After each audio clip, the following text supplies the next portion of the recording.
வணக்கம். வந்தார்கள் வென்றார்கள். எழுதியவர் கார்ட்டூனிஸ்ட் மதன். பகுதி 13. கிசிர்கான், சிக்கந்தர் லோடி, இப்ராஹிம் லோடி. பிறகு முகலாய மன்னர் பாபர். ஃபிரோஸ் துக்ளக்கோட மூச்சு நின்ன கையோட டெல்லி சுல்தான்களோட ஆட்சியும் இறுதி கட்டத்தை நெருங்குச்சு. மறைந்த மன்னரோட வாரிசுன்ற பேரில் பிற்பாடு அரியணை ஏறியவர்களோட முகங்கள்லாம் மக்கள் மனசில் பதியறதுக்கு முன்னாடியே அவங்க காணாமல் போனாங்க. ராஜவம்சத்தில் பிறந்தவங்கன்ற பெருமையை தவிர நாடாளுவதற்கான வேறு எந்த தகுதியும் அவங்களுக்கு இல்லை. ஃபிரோஸ் துக்ளக்கு பிறகு அவர் பேரன் துக்ளக் ஷா ஆட்சிக்கு வந்து அரண்மனையை ஒரு ஜாலியான கிளப் போல நடத்திட்டு 5 மாதத்தில் அமீர்களால் மேலுலகம் அனுப்பப்பட்டார். பிறகு அபுபக்கர் இன்னொரு பேரப்பிள்ளைக்கு பிரபுக்கள் பட்டம் சூட்டினாங்க. ஆட்சிக்கு வந்து ஆண்டு விழாவை கூட நடத்திடாமல் அவருடைய மாமன் முகமது ஷா டெல்லியை கைப்பற்றினார். 4 ஆண்டு ஆட்சின்ற பேரில் கும்மாலம் போட்டு மக்களை வெறுப்பேற்றினார் இவருக்கு பிறகு இவரோட மகன் முகமது ஷா. இவருக்கு அவரோட ஒன்றுவிட்ட சகோதரர் நஸ்ரத் ஷா அவரோட அங்கியை பிடித்து இழுத்து மல்லுக்கு நின்னார். அடித்து கொண்ட இந்த இருவரையும் தூண்டிவிட்டாங்க பிரபுக்கள். முகமது ஷா, நஸ்ரத் ஷா இருவருக்கும் டெல்லி சுல்தான் நான் தான் பிரகடனப்படுத்தி கொண்டு ஒரே காலத்தில் டெல்லியின் வெவ்வேறு பகுதிகளில் அமர்ந்து தர்பார் பண்ணிய தமாஷும் நடந்தது. செப்டம்பர் 22 ஆண்டு 1398.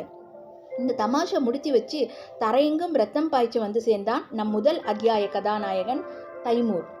காபூலுக்கு வடக்கே இருந்து ஆவேசத்துடன் வந்து சேர்ந்த தைமூரை கொண்டு இந்த புத்தகத்தை மங்களகரமாக ஆரம்பித்து வச்சதும் அவனோட கொலை வெறியாட்டத்தை பார்த்து நாம் கதிகலங்கி உடனே ஃப்ளாஷ்பேக்கு ஓடிட்டதும் வாசகர்களுக்கு தெரியும். 6 மாதங்க மட்டுமே டெல்லியில் தைமூர் தங்கியிருந்தான். டெல்லியில் கணுக்கால் அளவு ஓடிய ரத்த ஆற்ற கால் பதியை கடந்து அவன் சொந்த ஊரான சாமர்கண்ட் திரும்பிய பிறகு சில மாதங்கள் டெல்லியில் நடமாட்டமே இல்லாமல் போயிடுச்சு. அப்புறப்படுத்தப்படாமல் பல்லாயிரக்கணக்கில் சின்ன பின்னமான உடல்கள் கிடந்தது தான் காரணம். பிறகு தப்பி ஓடி போயிருந்த முகமது ஷா திரும்பி வந்தார். டெல்லி வீதியெல்லாம் முடிந்தவரை சுத்தப்படுத்திட்டு சில ஆண்டுகள் பேருக்கு ஆட்சி செஞ்சார். இப்போ 1412 முகமது ஷா இறந்ததோடு சரித்திரம் துக்ளக் சாம்ராஜ்யத்துக்கு முற்றுப்புள்ளி வைத்தது. இதைத் தொடர்ந்து 2 ஆண்டுகளுக்கு டெல்லியில் எந்த ஒரு அரசரும் அரசாளலை. தைமூர் இந்திய எல்லைக்குள்ள நுழைந்தபோது வெள்ளக்கொடி காட்டி அவரை வரவேற்றது கிசிர்கான் என்ற ஒரு பிரபு. கிபி 1414 லாகூர்லேருந்து ஒரு சிறு படையோட கிளம்பி இவர் டெல்லியை கைப்பற்றி சிம்மாசனத்தில் அமர்ந்தார். கிசிர்கான் அவரோட வாரிசுகளும் சுமார் 37 ஆண்டுகள் டெல்லியை ஆட்சி செஞ்சாங்க. அலாவுதீன் கில்ஜி காலத்தில் வடக்கே சிந்து மாகாணத்திலிருந்து தெற்கே நம்மளோட மதுரை வரையிலும் பறந்து விரிந்திருந்த சாம்ராஜ்யம் யானை தேஞ்சி சிற்றெரும்பான கதையாக போன காலகட்டம் இது. மொத்த ராஜ்யமே டெல்லியை சுற்றி வெறும் 9 மைல் தான். இங்கே டெல்லியை சுற்றி உள்ள கிராம ஜமீன்கள் கூட வரி கட்ட மறுத்தாங்க. இந்த சூழ்நிலையில் லாகூரை நிகழ்வித்து வந்த பலூல் லோடி என்னும் ஆளுநர் டெல்லியை கைப்பற்றி லோடி ஆட்சிக்கு வழிகோலினார். முதல் முறையாக சுத்த ஆப்கானிய ரத்தத்தில் உருவாக்கப்பட்ட அரசு டெல்லியில். பலூல் லோடி 37 ஆண்டுகள் டெல்லி ஆண்டதோடு எல்லைகளையும் விஸ்தாரம் செஞ்சார். எளிமையும் குறும்பும் மிக்க ஒரு மன்னர் பலூல் லோடி என்கிறார்கள் சரித்திர ஆசிரியர்கள். இவர் சிம்மாசனத்தில் உட்கார்ந்ததே இல்லை. தரையில் கால் நீட்டிக்கிட்டு ஹாயாக உட்கார்வது தான் என் மன்னருக்கு பிடித்தமானது. வாயில் காப்பான கூட போகிற வழியில் என்னப்பா சௌக்கியமா என்று தோலை தட்டி விசாரித்து விட்டு சொல்லும் அளவுக்கு ஜாலியான டைப்பு. இவருக்கு பின் ஆட்சிக்கு வந்தவர் சிக்கந்தர் லோடி. இவருடைய தாய் ஒரு இந்து பொற்கொள்ளரோட மகள். இருப்பினும் இந்துக்களுடன் மிகவும் கடுமையாக நடந்து கொண்டார் சிக்கந்தர் லோடி. சிறந்த வீரரான இவர் பீகார், மால்வா போன்ற பகுதிகளை வென்று டெல்லி சாம்ராஜ்யத்தை இன்னும் விரிவுபடுத்தினார்.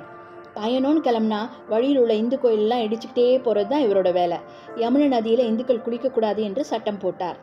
சிக்கந்தர் லோடி ஆட்சியில் நடந்த ஒரு நிகழ்ச்சி அநேகமாக எல்லா வரலாற்று ஆசிரியர்களும் ஒரு பெட்டி செய்தியாக சொல்கிறாங்க.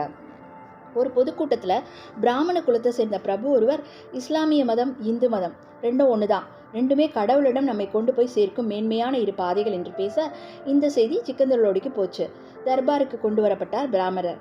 இவர் இப்படி பேசியது சரிதானா, எனக்கு சற்று குழப்பமாக இருக்கிறது என்று பக்கத்தில் இருந்த மதகுருமார்களிடம் சிக்கந்தர் லோடி கேட்க, ஒருவர் மன்னா, இவர்தான் இரண்டுமே ஒன்று என்கிறாரே, எனவே இவரை இஸ்லாமிய மதத்தில் சேருவதில் இவருக்கு என்ன ஆட்சேபனை இருக்க முடியும் என்றார்.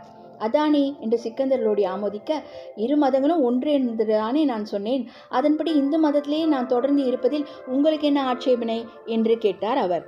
பிராமணர் பதிலுக்கு, அரசர் ஒன்று சொன்னால் அதற்கு தலைவணங்காமல் இப்படி அதிக பிரசங்கித்தனமாக பதில் சொல்லி கொண்டிருப்பதே முதல் தவறு. இப்படிப்பட்டவர்களுக்கு நம் ராஜ்யத்தில் இடமில்லை. எனவே இவரை உடனே மேலுலகம் அனுப்புங்கள் என்று ஆணையிட்டார் சிக்கந்தர் லோடி. பொதுவாக சிக்கந்தர் லோடி நிர்வாக திறமை மிகுந்த மன்னராக இருந்தார். இவர் ஆட்சி புரிந்த போது மாவட்ட ஆளுநர்கள் கணக்கு வழக்கையெல்லாம் சரியான முறையில் வைத்திருக்கிறார்களா என்று திடீர் என்று கணக்கு கேட்கும் அளவுக்கு சிக்கந்தர் லோடி இருந்தது தான் காரணம். ஒவ்வொரு ஆண்டும் வறுமை கோட்டுக்கு கீழே உள்ளவர்களை சென்சஸ் எடுத்தார். இவர் ஆட்சியில் அவங்களுக்கு உதவித்தொகையும் இலவச உணவும் வழங்கப்பட்டது. 1504 ஆக்ரா என்னும் ஒரு புதிய ஊரை டெல்லிக்கு பக்கத்தில் நிர்மாணித்தவர் இவர். ஜூலை 6 கிபி 1505 டெல்லியையும் அதன் சுற்றுப்புறங்களையும் பயங்கரமான பூகம்பம் ஒன்று தாக்கியது.